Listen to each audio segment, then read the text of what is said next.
আসিফ মাহমুদ সজীব ভুঁইয়া বাংলাদেশের অন্যতম একটা বিতর্কিত নাম। যদিও জুলাইয়ে তার অবদান রয়েছে অনেক, কিন্তু জুলাইয়ের অবদানকে সে নিজেই মাটিতে মিশিয়ে দিয়েছে তার এই বিতর্কিত কর্মের মধ্য দিয়ে। আসিফ মাহমুদ সজীব ভুঁইয়া বাংলাদেশের অন্যতম 2টি মন্ত্রণালয় দখল করে আছে, যুব ও ক্রীড়া মন্ত্রণালয়, স্থানীয় সরকার মন্ত্রণালয়। 2টি মন্ত্রণালয় বাংলাদেশের খুবই গুরুত্বপূর্ণ, বিশেষ করে স্থানীয় সরকার মন্ত্রণালয়। এই স্থানীয় সরকার মন্ত্রণালয় আজকে পর্যন্ত বিএনপি কিংবা আওয়ামী লীগ উভয় পক্ষ থেকে যারাই পেয়েছে তারা খুব প্রভাবশালী রাজনীতিবিদ ছিল। এত বড় গুরুত্বপূর্ণ মন্ত্রণালয় দেওয়া হয়েছে আসিফ মাহমুদ সজীব ভুঁইয়াকে, যার প্রতিনিয়ত বিতর্ক। তার বাবা ঠিকাদারি লাইসেন্স করেছে এবং তাদের যে নিজ গ্রামে একনায়কতন্ত্র প্রকাশ করতেছে। তার বাবার আতঙ্কে গ্রামবাসী অতিষ্ঠ। তার বাবা প্রভাব বিস্তার করে ওই এলাকার ডিসি থেকে শুরু করে টিএনও থেকে শুরু করে স্থানীয় যত সরকারি কর্মকর্তা আছে সবাইকে দাবিয়ে রাখতে চেষ্টা করে। শুধু তাই না, ঠিকাদারের লাইসেন্স নিয়ে কমিশন বাণিজ্য নিয়েও কথা উঠেছে এবং তার বাবা খুনিদেরকে আশ্রয় দেয় সেই অভিযোগও কিন্তু উঠেছে এবং সবই বাস্তব কথা। এই আসিফ মাহমুদ সজীব ভুঁইয়া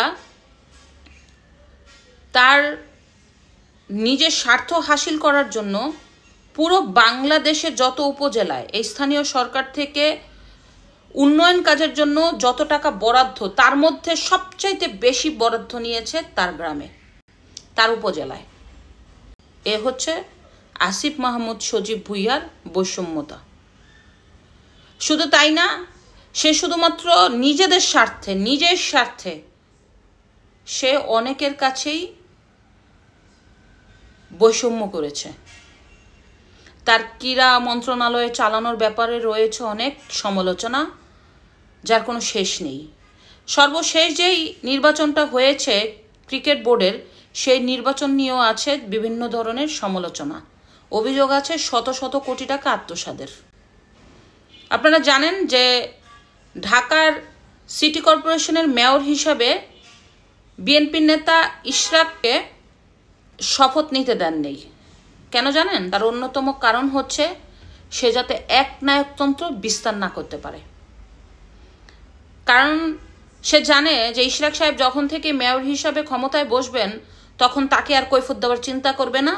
সেই একনায়কতন্ত্র বিস্তার করার জন্যই কৌশলে এবং প্রভাব খাটিয়ে এই কাজটা থামিয়ে দিয়েছে।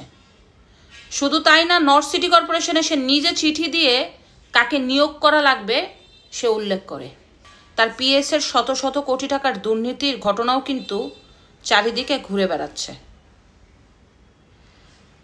তো যাই হোক, এই আসিফ মাহমুদ সজীব ভুঁইয়া নিজের যোগ্যতায় উপদেষ্টা না হলেও সে কিন্তু একটা বড় যোগ্যতা ছিল, সেটা হচ্ছে জুলাইয়ের কোটা।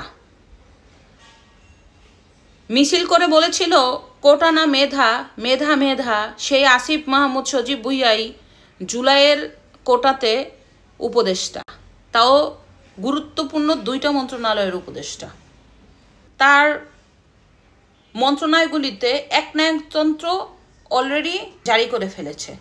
তার উপরে কেউ কথা বলতে পারবে না, তার সিদ্ধান্তের বাইরে কেউ সিদ্ধান্ত নিতে পারবে না, তার হুকুমের বাইরে কেউ হুকুম দিতে পারবে না, তাকে কেউ পরামর্শ দিতে পারবে না।